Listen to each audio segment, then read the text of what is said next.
ကိုယူအထိန်တော်ဟာသူမဟာမိဖုရားကြီးကိုယူရဲမိတ်ကပ်မလိန်ပေးလို့အပြစ်ပေးခဲ့ရတာဆိုပြီးတော့ပြန်အော်ပြောလိုက်ပါတယ်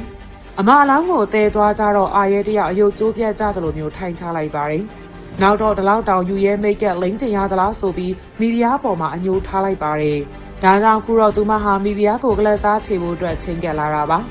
မိဖုရားကြီးကသူမမိတ်ကပ်လိန်ပေးတာကိုသဘောကျသွားခဲ့ပါပြီလာမဲ့သတင်းကြော်လာပြင်းဒီမှာမိဖုရားတွေအားလုံးတော်ဝင်ပန်းဥယျာဉ်မှာပန်းကြည့်ဖို့အတွက်လာကြမှာပါ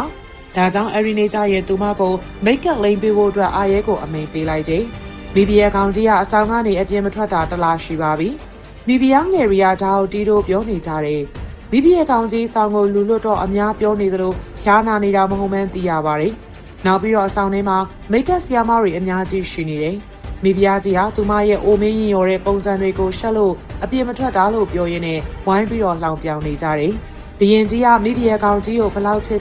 အိုမင်းနေတဲ့ပုံစံကိုကြိုက်မှာမဟုတ်ကြောင်းနဲ့သူတို့ဘာသာပူလာကြောင်းရေရဲမောမောနဲ့ပြောနေကြတာပါ။ဒါကိုအဆောင်ကနေထွက်လာတဲ့မိဖုရားကြီးကကြားသွားခဲ့တယ်။သူတို့စပြောကြတဲ့ကမိဖုရားကြီးဟာနားထောင်နေခဲ့တာပါ။သူမဒေါသတကြီးနဲ့ဝင်သွားဖို့လုပ်ပေမဲ့အာရဲကလှမ်းတားထားတယ်။မင်းကြီးရဲ့မွေးနေ့ကြမှာသာအကုန်လုံးအံ့အားသင့်သွားအောင်လို့မျက်နှာပြတဲ့နဲ့လို့အကြံပေးပါတယ်။ဒါအောင်မိဖုရားကြီးကလည်းလက်ခံပြီးမင်းကြီးမွေးနေ့မှသာအားလုံးအံ့အားသင့်သွားအောင်လို့ထွက်လာပြမယ်လို့ဆုံးဖြတ်လိုက်ပါတော့တယ်။အထိန်တော်ကမင်းကြီးမွေးနေ့ကြရင်ဝတ်ဖို့အတွက်ဝတ်စုံတချို့ကိုယူလာတယ်။မိဖုရားကြီးစမ်းဝဲကြည့်လိုက်တော့ကြက်နေလို့အသက်ကိုမနှဲအောင်ထားရတယ်။သူမဘလို့ပဲအသက်အောက်ပါစီအဝတ်ကမတော်ဘူးဖြစ်နေတယ်။သူမအရန်ကိုဒေါသထွက်သွားပြီးတော့ခန္ဓာကိုယ်ရောနှုတ်ပြိုအောင်လို့လှုပ်ပေးလို့မရဘူးလားလို့အာရဲကိုမေးလိုက်တယ်။အာရဲကတော့မိဖုရားဟာသူမထောင်ချောက်ထဲဝင်လာပြီးဆိုတာတွေးမိရင်နဲ့ပြုံးလိုက်တော့တာပေါ့။တကယ်တော့အာရဲကပဲမိဖုရားစီပိုးမဲ့ဝတ်စုံတွေကိုတင်းငယ်တဲ့ဝတ်စုံတွေနဲ့ဘယ်သူမှမသိအောင်လဲခဲ့တာပါ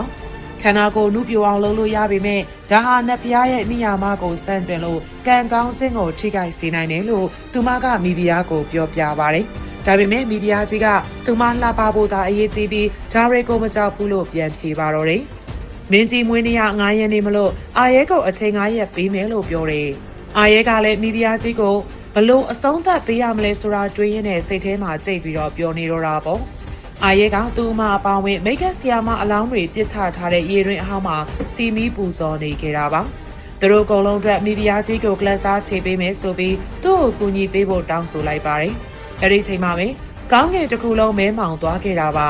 လေရီယာလည်းတိုက်လာပြီးတော့ရေရွေးနေရနေအနီရောင်မီးလုံးလေးတွေထွက်ပေါ်လာခဲ့တယ်အာရဲကမီးလုံးတွေကိုပလင်းတစ်ခုတည်းကိုထည့်လိုက်တယ်နောက်တော့ပလင်းတွေကဈေးရည်ကိုအသုံးပြုရင်းနဲ့အကောက်တစ်ချောင်းနဲ့မိဖုရားရဲ့မျက်နှာကိုစပြုပြင်มาတော့တယ်မိဖုရားကနာကျင်ပေမဲ့လည်းလှကျင်တာကြောင့်တောင့်ခံခဲ့တာပါအကုန်ပြီးစီလိုမှန်နဲ့ကြည့်လိုက်တော့သူမအရန်ကိုကျေနပ်သွားခဲ့ပါတယ်မင်းကြီးမွေးနေ့ကျရင်တခြားသူတွေပါအံ့အားသင့်သွားမှကိုတွေးပြီးသူမဝမ်းသာနေမိတာပါအာရဲကသူမသာရှိနေရင်မိဖုရားကြီးဟာဒီနန်းတော်ထဲမှာအလားဆုံးဖြစ်နေမယ်လို့ပြောလိုက်ပါတော့တယ်